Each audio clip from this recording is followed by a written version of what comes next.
नमस्कार दोस्तों, RPG classes में आपका हार्दिक स्वागत अभिनंदन है। पीटीटी 2023 की निशुल्क बैच की पहली क्लास आपके सामने आयोजित की जा रही है। इस पहली क्लास का हमारा टॉपिक है राजस्थान एक परिचय। आपको मैं पूरा कॉन्सेप्ट बताऊंगा, उसके बाद समझने के बाद आप जो मैं नोट्स यहाँ इस नोट्स मैं 4 या 5 घंटे की मेहनत लगा के ये नोट्स तैयार करता हूँ। 4-5 किताबों को संग्रह करके आपके सामने प्रस्तुत कर रहा हूँ। तो पहले मैं आपको समझा दूंगा कि ये कॉन्सेप्ट है क्या, उसके बाद आप अपने स्क्रीनशॉट जो भी वगैरह आप ले रहे हैं कॉपी में एक रजिस्टर बना के नोट्स बना लीजिएगा, क्योंकि मैं जो टॉपिक कराऊंगा उससे बाहर क्वेश्चन नहीं जाएगा, ये विश्वास के साथ। चलिए आज टॉपिक की करते हैं शुरुआत। तो देखिए दोस्तों, राजस्थान एक परिचय में हमारा जो मरुकांतर है, मरुकांतर राजस्थान को मरुकांतर कहा किसने कहा, ये प्रश्न सीधा ऐसा आ सकता है, मरुकांतर राजस्थान को किसने कहा। तो वाल्मीकि जी ने है जो राजस्थान का नाम मरुकांतर दिया था। दूसरा क्वेश्चन है हमारा, दूसरे आगे जो राजपूताना शब्द का पहला प्रयोग, जी हाँ दोस्तों, राजपूताना शब्द का जो पहला प्रयोग है वो जॉर्ज थॉमस ने 1800 ईस्वी में किया। इन्होंने पुस्तक लिखी, उसमें जो है राजपूताना शब्द का प्रथम प्रयोग जॉर्ज थॉमस ने किया। इसका जो 1805 में विलियम फ्रैंकलिन द्वारा उसमें ये बताया गया है कि जॉर्ज थॉमस ने राजपूताना शब्द का पहला प्रयोग किया। न जो आगे चलते हैं हम, तो राजस्थान शब्द का पहला प्रयोग किसने किया, राजस्थान राजस्थान, जी हाँ, घोड़े वाले बाबा यानी colonel James Tod. Colonel James Tod ने 1829 में अपनी एक पुस्तक लिखी थी जिसका नाम है annals and antiquities of Rajasthan. इस पुस्तक में कर्नल जेम्स टॉड ने जो है राजस्थान का नाम राजस्थान या राजस्थान सबसे पहले प्रयुक्त किया था, वो थे कर्नल जेम्स टॉड, जिन्होंने 1829 में। ये प्रश्न जो मरुकांतर हैं ये भी इम्पोर्टेंट है। राजपूताना शब्द का पहला प्रयोग, ये प्रश्न एग्जाम में बार बार आता है और बच्चे अक्सर गलत करते हैं। फिर आता है राजस्थान या राजस्थान शब्द, ये भी बच्चे गलत करते हैं। तो ये 3 मोस्ट क्वेश्चन आप रट जो हैं वो लिख लीजिएगा और रट लीजिएगा। आगे चलते हैं, राजस्थान शब्द का प्राचीन प्रयोग। जी हाँ दोस्तों, ये तो बता दिया कि किताबों में किसने प्रयोग किया। अगर राजस्थान का प्राचीन जो शब्द पूछे कि राजस्थान का प्राचीन शब्द किसने दिया था, तो बसंतगढ़ शिलालेख जो है सिरोही में बसंतगढ़ शिलालेख में एक शिलालेख वहाँ बना हुआ है बसंतगढ़ शिलालेख में, उसमें राजस्थानादित्य, जी हाँ, राजस्थानादित्य शब्द प्रयोग किया कि राजस्थान का प्राचीन नाम राजस्थानादित्य था। ये जो शिलालेख हैं वो बसंतगढ़ है वो सिरोही में मिलता है। अब राजस्थान में देखिए कुल कितनी रियासतें थी। राजस्थान में 19 रियासतें थी, जिसमें मेवाड़ सबसे बड़ी रियासत, माफ़ कीजिए, मेवाड़ है जो सबसे प्राचीन रियासत थी। जयपुर है वो जनसंख्या की दृष्टि से सबसे बड़ी रियासत थी। क्षेत्रफल की दृष्टि से जो जोधपुर सबसे बड़ी रियासत थी। ये आपको याद करने की ज़रूरत नहीं है, ये सिर्फ समझने का कॉन्सेप्ट है कि 19 रियासतें में जो 4-5 प्रमुख है वो कौन कौन सी थी। जो एक प्रश्न है कि सबसे नवीन रियासत, ये आ सकता है प्रश्न, सबसे नवीन रियासत थी वो झालावाड़ थी। जी हाँ दोस्तों, ये आप लिख लीजिएगा, सबसे नवीन रियासत राजस्थान की झालावाड़ थी।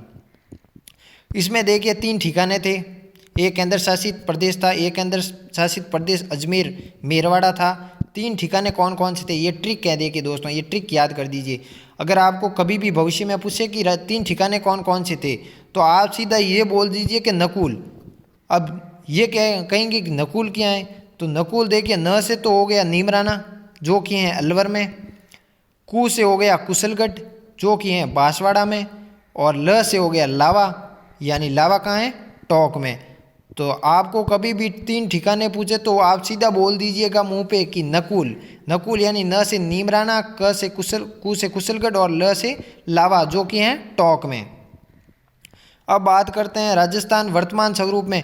जब राजस्थान के 7 एकीकरण थे तो राजस्थान वर्तमान स्वरूप में कब आया, जो लास्ट और अंतिम शरण था, 7वें शरण को ही राजस्थान अपनी वर्तमान स्वरूप में आया।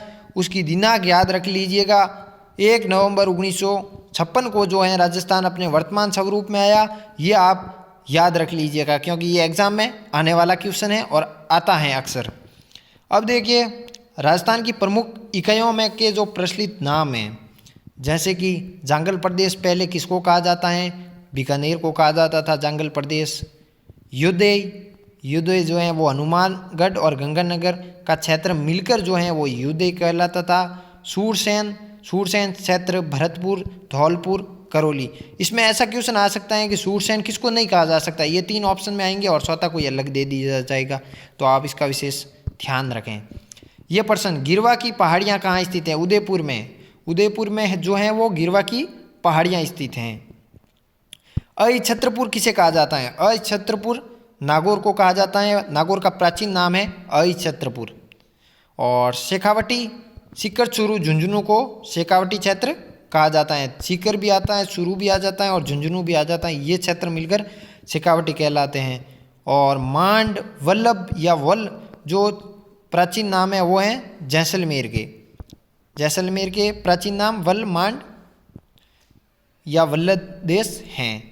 अगली बात करें हम चंद्रावती, सिरोही व आबू। मेन जो है वो सिरोही को कहा जाता है। सिरोही का प्राचीन नाम है चंद्रावती। सिरोही का जो शाब्दिक अर्थ हैं सिर काटने वाली, ये भी याद रखिएगा, सिर काटने वाली। अब हाड़ौती जो है वो कोटा, बूंदी, झालावाड़, इनको जो है मिलकर हाड़ौती का क्षेत्र कहा जाता है। अब इस जो मैंने ये बताए हैं सभी में, इसमें जो प्रमुख आपको याद रखना है, ये तो पूरा आपको याद ही रखना है, लेकिन जो प्रमुख हैं वो कौन कौन सा याद रखना है, मैं आपको जो ज़्यादा इंपॉर्टेंट है वो तो आपको करना है। मरुकांतर आपको याद होना चाहिए। राजपूताना शब्द का सर्वप्रथम प्रयोग जॉर्ज थॉमस 1800 ईस्वी में। रायतान रजवाड़ा जो कर्नल जेम्स टॉड, ये याद होना चाहिए। इनकी एक पुस्तक है वो आपको याद होनी चाहिए, annals and antiquities of Rajasthan. आपको ये राजस्थान अद्वितीय बसंतगढ़ सिरोही में ये याद होना चाहिए। इसके बाद आपको जो राजस्थान वर्तमान स्वरूप में कब आया ये आपको याद होना चाहिए, ये भी मोस्ट इंपॉर्टेंट है। जो बहुत ही ज़्यादा इंपॉर्टेंट है वो आपको यहाँ मैं बता रहा हूँ। जांगल प्रदेश याद रहना चाहिए आपको। गिरवा की पहाड़ियाँ कहाँ स्थित हैं? अहिछत्रपुर और मांड और वल और चंद्रावती, ये आपको याद होने चाहिए। तो हमारा जो पहला पार्ट है राजस्थान का परिचय, ये पहले पार्ट हमारा कंप्लीट होगा। अगले पार्ट में हम राजस्थान के परिचय का थोड़ा सा जो शेष टॉपिक बचा है उसको कंप्लीट कर लेंगे। तो राजस्थान का परिचय पहली क्लास आपको कैसी लगी ये ज़रूर बताइएगा। और हम लगातार इन क्लास के बाहर एक भी क्वेश्चन नहीं जाने वाला है। PTT 2023 और शायद BSTC भी कर रहे हैं, उनके लिए भी एक भी क्वेश्चन बाहर नहीं जाएगा, क्योंकि RPG क्लासेज पूरी 4-5 घंटे लगा के इसके ऊपर संग्रह करके जो 5 साल के जो पेपर होते हैं उनको एनालिसिस करके ये क्लास लाई जाती हैं। और कौन से क्वेश्चन है वो आने वाले हैं इसके बारे में भी आपको मैंने बता दिया है। तब तक के लिए नमस्कार, जुड़े रहिए। अगली क्लास मैं आपको ये क्लास समाप्त होने से पहले एक बात बता देता हूँ कि आप एक रजिस्टर लेके आ जाइए और उसमें पेन से ये जो मैं बता रहा हूँ ना वो नोट्स बना लीजिए। और एक बार क्लास देख दीजिए, एक बार नोट्स लिख दीजिए और तीसरी बार पढ़ोगे तो आपको कॉन्सेप्ट क्लियर याद हो जाएगा। अभी ये कर लीजिएगा। तब तक के लिए नमस्कार, जय हिंद दोस्तों।